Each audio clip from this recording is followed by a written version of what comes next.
গগৈ বৰ্তমান ক'ত পলাই আছে, ক'ত পলাতক অৱস্থাত আছে আৰু বৰ্তমান সুনীল গগৈৰ সংসুপ্ত ক'ত ওলাইছে আৰু সুনীল গগৈ ৱাইফক কিয় বগা সাজ পিন্ধিবলৈ মানা কৰিছে, এই বিষয়ে সবিশেষ চাবৰ কাৰণে এই ভিডিঅ'টো এণ্ডলৈকে চাব। নিশ্চয় আপোনালোকে বুজিব পাৰিব সবিশেষ তথ্য কি হৈ আছে আৰু বৰ্তমান সুনীল গগৈ ক'ত আছে আৰু কেনেকৈ ওলাইছে আৰু কেনেকৈ বৰ্তমান সুনীল গগৈ পোৱা হৈছে।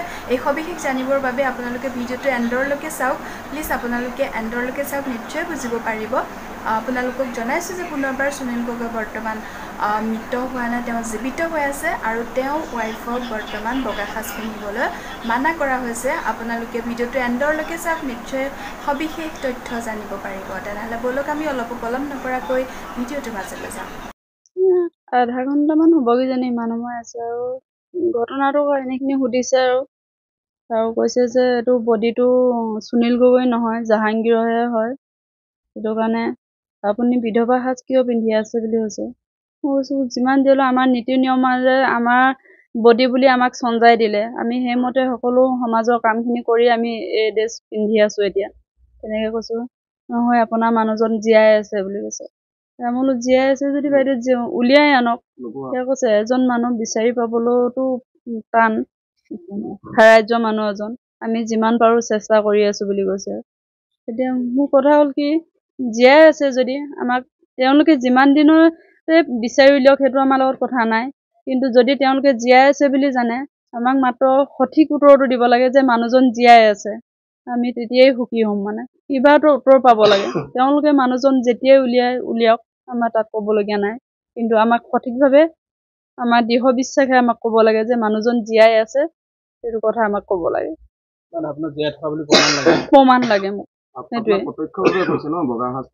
হয়, বগা সাজ আপুনি কিয় পিন্ধিছে, পিন্ধিব নালাগে, এইটোতো সুনীল গগৈ বডি নহয়, জাহাংগীৰৰ বডি বুলি কৈছে। সুনীল গগৈ জীয়াই আছে, বাইদেউ গৰাকীয়ে কৈছে। মই আগতে এনে আহিছে বুলি গম পাইছিলো, কিন্তু মই মুখামুখি হোৱা নাছিলো, তেওঁ আজি হৈছো। তেওঁলোকৰ যি কথা বতৰা মানে কৈছে যে তেওঁ সুনীল গগৈ জীৱিত আছে, হয়, এই কথাষাৰ মানে আপোনাক প্ৰমাণ কৰিছে। সেইটো এতিয়া সেইকাৰণে মই কওঁ, মানে মই সেইটো কাৰণে কৈছো, মানে আমাক কিবা এটা প্ৰমাণ দিয়ক, মানে যাতে জীয়াই আছে মানুহজন, সেই প্ৰমাণটোৱে আমাক লাগে। সেইটো কাৰণে আজি আমি ইমান দিনে আছো। তেওঁলোকে যদি জীয়াই আছে বুলি জানে, আমাক প্ৰমাণটো দিয়ক। মানুহজন যেতিয়াই উলিয়াই যি কৰে সেইটো কৰি থাকিব, কিন্তু আমাক প্ৰমাণটো দিয়ক। নমৰা মানুহ এজনৰ ডেড বডি আপোনালোকক কি দিলে? সেইটোৱে কৈছো মই, আমাকতো ডেড বডিটো আমাক চঞ্জাই দিয়াৰ কাৰণে আমি সৎকাৰ কৰি সকাম কৰিলো। তেওঁ তেতিয়ালৈকে DNA ৰিপৰ্টটো অহা নাছিলে, সেইটো কাৰণে আমিও গম পোৱা নাছিলো বুলি কৈছে। সেইটোৱে এতিয়া সেইবোৰে এতিয়া একো বুজি নাপাওঁ, মানে কি কৰিছে, আমাক কি কৰিবলৈ কলৈ নিবলৈ বিচাৰি আছে, একো বুজি নাপাওঁ। আপুনি কিবা সন্দেহ প্ৰকাশ কৰে নেকি গোটেই বিষয়টোত? মানে আগৰ পৰাতো কৈয়ে আছো, এইটো ইমান দিনেতো হৈছে, কিবা এটাতো সন্দেহ আছে কাৰণে আজি ইমান দিন কেছটো লাগিছে। কাৰণ কিয় ব্যক্তিগতভাৱে হোৱা হলে হয়তো সোনকালে ওলালেহেঁতেন, কিন্তু এইটো গোটেই ৰাজহুৱাভাৱে বুলি ক'ব লাগিব এতিয়া ঘটনাটো, সেইটো কাৰণে এতিয়া ওলোৱাত তাৰমানে দেৰি হৈছে। ব্যক্তিগত হোৱালে হয়তো সপ্তাহ দিনতে আমি পালোহেঁতেন কিবা এটা। সেই দিনটো ঘটনা প্ৰবাহৰ বিষয়ে কিবা সুধিছে, যিদিনা ঘটনাটো ঘটিছিলে? সেইটো কেনেকে কি হৈছিলে, কিমান সময়ত গৈছিলে, সেইখিনিয়ে সুধিছে আৰু। ল'ৰা আৰু ভতিজাক মাতি যোৱা বুলি সিহঁতক ইয়াত ৰৈছিলে, অকমান দেৰি হ'ব বুলি কোৱাৰ কাৰণে থানালৈকে যাবলৈ ক'ব বুলি কৈছে। ল'ৰা আৰু জয়ন্তক।